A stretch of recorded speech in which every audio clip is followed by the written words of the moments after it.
अच्छा हिंदोस्तां हमारा, हम बुलबुलें हैं इसकी, ये गुलसिता हमारा हमारा। चाहे वो हिंदू हो, मुसलमान हो, सिख हो, ईसाई हो, सबके जुआ पर यह भाषा था। हमारे आज़ादी के समय यह गाना और इनकलाब जिंदाबाद, यह दो ऐसा था जो प्रत्येक भारतीय को भारतीयता से अवगत कराता था, और यही दोष के चलते अंग्रेज लोग डरते थे। और हमें कम शब्दों में अपनी भावनाओं को ज्यादा से ज्यादा कैसे व्यक्त किया जा सकता, वो इस भाषा को ईश्वर और अल्लाह ने इबादत की। और ये तो कोई भी भाषा का कार्य वही है कि हम अपने भावनाओं को व्यक्त करने का वो माध्यम होता है। आजादी के बाद भी संविधान ने उर्दू भाषा को एक ताकत दी, क्योंकि 8th शेड्यूल में अंकित भाषा है। इसका मतलब इस भाषा को संविधान की ताकत है, और इस देश में संविधान से ऊपर कोई भी नहीं है। तो जिस भाषा को संविधान ताकत दे रही है, तो वो तो फिर अपने आप में इस राष्ट्र की अपने आप में एक बैकबोन बन जाता है। और लगातार साहित्यिक तरीके से इस भाषा को ताकतवर बनाने में बहुत सारे साहित्यकारों का एक महत्वपूर्ण रोल रहा। चाहे हम मिर्जा गालिब साहब को ले लें, कितने चंद शब्दों में कितनी गहरी बात कह जाते थे कि जिंदगी भर गालिब यही गलती करता रहा, कि जिंदगी भर गालिब यही गलती करता रहा, धूल चेहरे पे थी और आईना साफ करता रहा। कितनी गहरी बात कि किसी के ऊपर उंगली उठाने से पहले आप पहले आत्म आकलन तो कर लीजिए कि आप कहां पे खड़े हैं, आप कितने सही और गलत हैं। उसके बाद दुनिया को नई रास्ता और बाकी कहानी सिखाने जाइएगा। इतनी गहरी बात इतने कम शब्दों में उर्दू भाषा को कहने की ताकत है। और ये सब जो हमारे महान साहित्यकार रहे हैं इस भाषा के, उन्होंने ये करने का काम किया। गालिब साहब की हमको मालूम है जन्नत की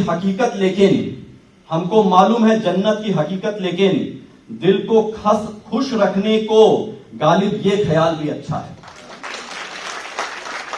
मतलब मालूम है, आखिरी जो अंत है वो भी पता है, लेकिन पता नहीं किस जद्दोजहद में लगे हुए हैं और किस प्रतिस्पर्धा में एक दूसरे को नीचा गिराने में लगे हुए हैं, जबकि सबका हश्र आखिरी में एक ही है,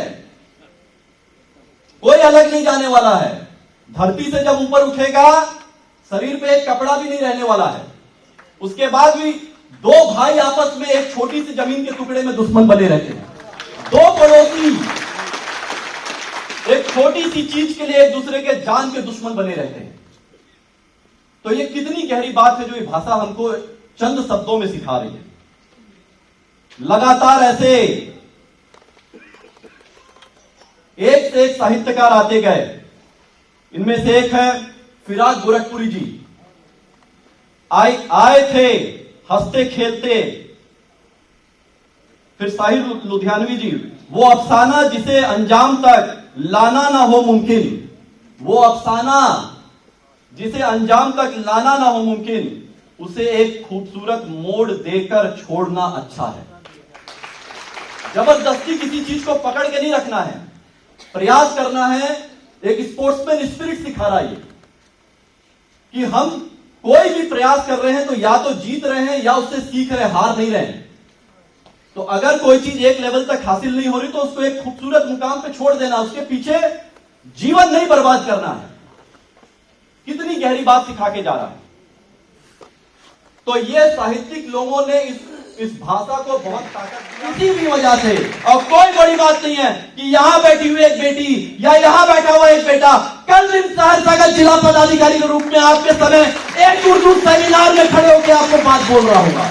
लेकिन इसके लिए आपको इन बच्चों के ऊपर विश्वास जागृत रखना होगा और भाषा के साथ, अपनी संस्कृति के साथ शिक्षा के ऊपर विशेष जोर देना होगा। बहुत बहुत धन्यवाद। जय बिहार, जय भारत, जय उर्दू।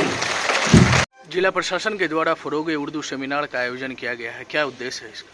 जी, आज फरोगे उर्दू सेमिनार का आयोजन किया गया ताकि और उर्दू भाषा से जुड़े हुए जो भी विद्वान हैं वो आए हैं आज, और जिला के लेवल पे एक संगोष्ठी है। भाषा को और मजबूत करने के लिए बिहार सरकार लगातार इसके ऊपर प्रतिबद्ध है और हमें लगातार निदेशालय से जो है इसका प्रोग्राम आता रहता है, और ये सब प्रोग्राम हम लोग ऑर्गेनाइज करते हैं ताकि भाषा को और ताकत मिले और नई पीढ़ी को और इस भाषा की ताकत के बारे में बता सकें। और हम लोग जो सरकार की तरफ से जितनी भी, निदेशालय की तरफ से जितनी भी गाइडलाइंस है, उससे हर व्यक्ति को जो हमारे जिला के हैं उनको रूबरू करा सकें।